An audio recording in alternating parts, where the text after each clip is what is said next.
Jeremias 39, os seus primeiros 10 versículos. Primeiro vídeo de Jeremias 39. Vamos lá, vamos ver quantos versículos possui. Possui apenas 18 versículos. Então farei em 2 vídeos. O primeiro com 10 e o segundo com 8. Ok? Vamos lá. O primeiro versículo de Jeremias 39 fala assim: no ano 9 de Zedequias, rei de Judá, no mês 10º, veio Nabucodonosor, rei da Babilônia, e todo o seu exército contra Jerusalém e a cercaram. Esse barulho é do gatinho que está em cima. Apareceu aqui em casa, um gatinho. Quase furaram o olho dele. Não sei se foi em briga ou se foi um gambá que anda por aí. Que quase furou o olho dele. Eu achei que tinha furado o olho. Aí ele tá miando ali em cima. Ele quer ração, mas só vou ter que comprar amanhã, que hoje é domingo. Eu não posso comprar ração. Inclusive eu comecei a tratar ele aqui, né, mas eu acho que ele é de alguma casa aqui em volta, porque ele é bem bonito. Um gatinho, panteirinha, bem bonito. E dá dó, né? Ele vem aqui, daí vê a minha gatinha comendo ração e eu acabo dando ração para ele. Aí tem os outros filhotinhos também, que é do meu irmão. Então eles consomem bastante alimento, bastante ração na fase de crescimento. Mas vamos lá. Só para explicar o barulho do gato ali miando, ok? O que é. O segundo versículo fala assim: no ano 1º, de Zedequias, no 4º mês, aos 9 do mês, se fez a brecha na cidade. Terceiro versículo. E entraram todos os príncipes do rei da Babilônia, e pararam na porta do meio, os quais eram Nergal-Sarezer,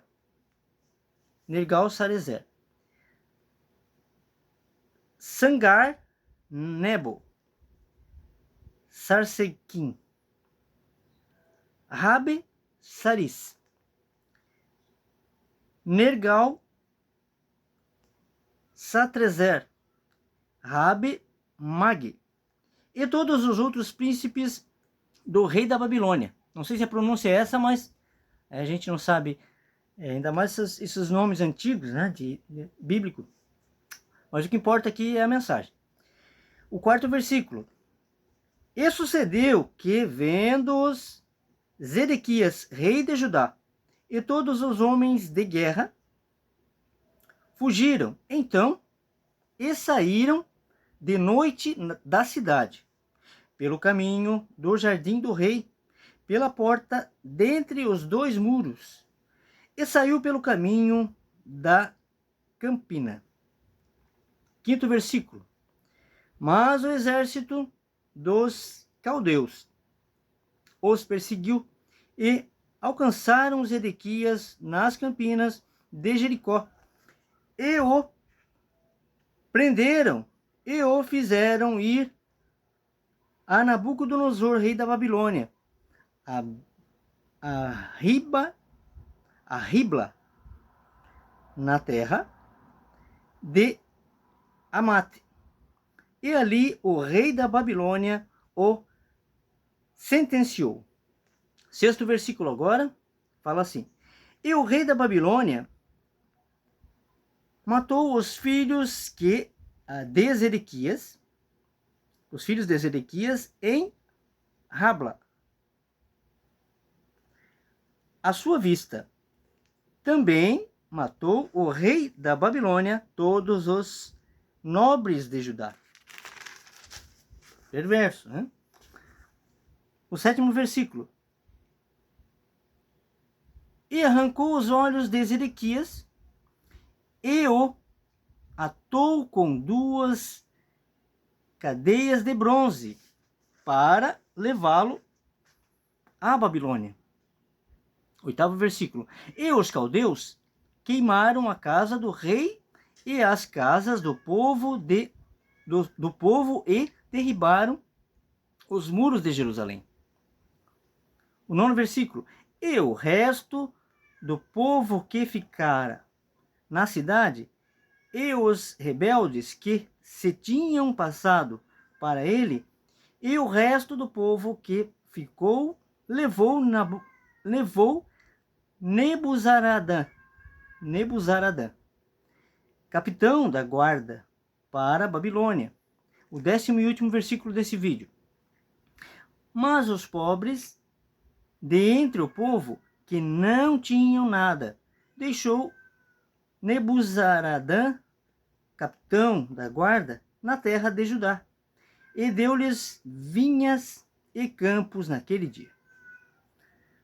Aqui é o primeiro vídeo com os 10 primeiros versículos. Depois eu vou fazer os 8 seguintes versículos e depois faço Jeremias 40.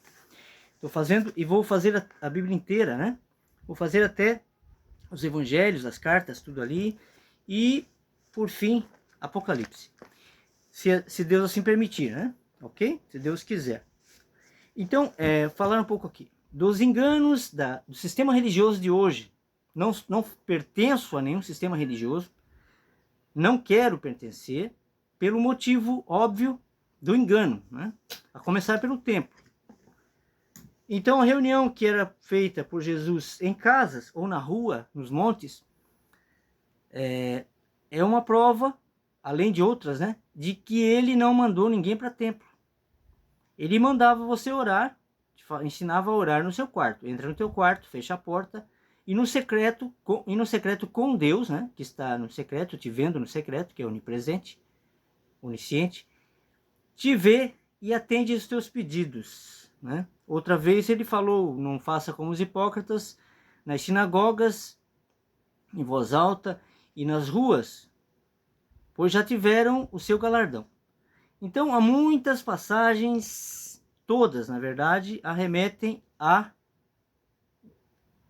ensinamento, né, contra templos físicos. O engano de Davi e mais ainda de Salomão, que tomou para si a construção de templo que não era para existir. O templo eterno e perpétuo que Deus prometeu a Davi era Jesus. É Jesus. Ele é perpétuo e eterno. O templo feito por Salomão não sobrou pedra sobre pedra, como disse Jesus.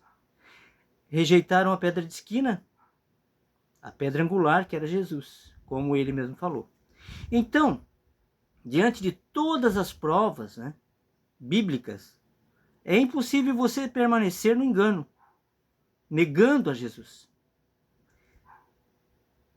Com isso, né, e com muito mais, a respeito do que o Mestre, né, falou, o que o Messias falou, o que Cristo falou, não podemos negar a Jesus dessa maneira. Há muitas heresias, quando a gente começa, quando a gente é convencido pelo Espírito Santo, a gente começa a converter e começa a ver coisas que não via. A nossa mente expande para tudo que era engano e começa a ver a verdade. Agora estão querendo construir o terceiro templo, o terceiro engano. Como Jesus falou, né, seria assim: o amor de muitos esfriaria. Hoje em dia a gente vê que isso é verdade, né? A cada dia mais roubos, assassinatos e tudo que vem do inferno. Então aquele que valoriza a sua vida aqui na terra, como Jesus falou, não tem parte com Deus, né? A respeito também de dinheiro, o engano, que muitas pessoas repudiam o dinheiro, sem saber o que Jesus queria dizer com os ricos dificilmente entrariam no reino dos céus. Se você ama mais o dinheiro do que a salvação, aí você está colocando o dinheiro à frente de tudo, né? À frente de Deus. Se você ama o dinheiro mais do que ama a Deus, isso é provado na sua vida. No nosso dia a dia é provado isso, se nós somos partes de Deus ou parte desse mundo. Quem é amigo do mundo não é inimigo de Deus, não é amigo de Deus, não. Então, essas verdades e outras que já falei nesse canal com vídeos, continuarei falando a respeito de dízimo, que não existe, a respeito de batismo, totalmente equivocado, Né? Se você está oco por dentro, não adianta nada você ir lá e ser mergulhado em água, quando na verdade Jesus veio para batizar em espírito, como ele mesmo falou. Ok? Então, meditem nessa palavra, Jeremias 39. E meditem nas palavras de Jesus, nos ensinamentos, como essa palavra. Como na ceia ele falou, não tinha a ver com pão, nem com água, nem com vinho físico, e sim com o espírito.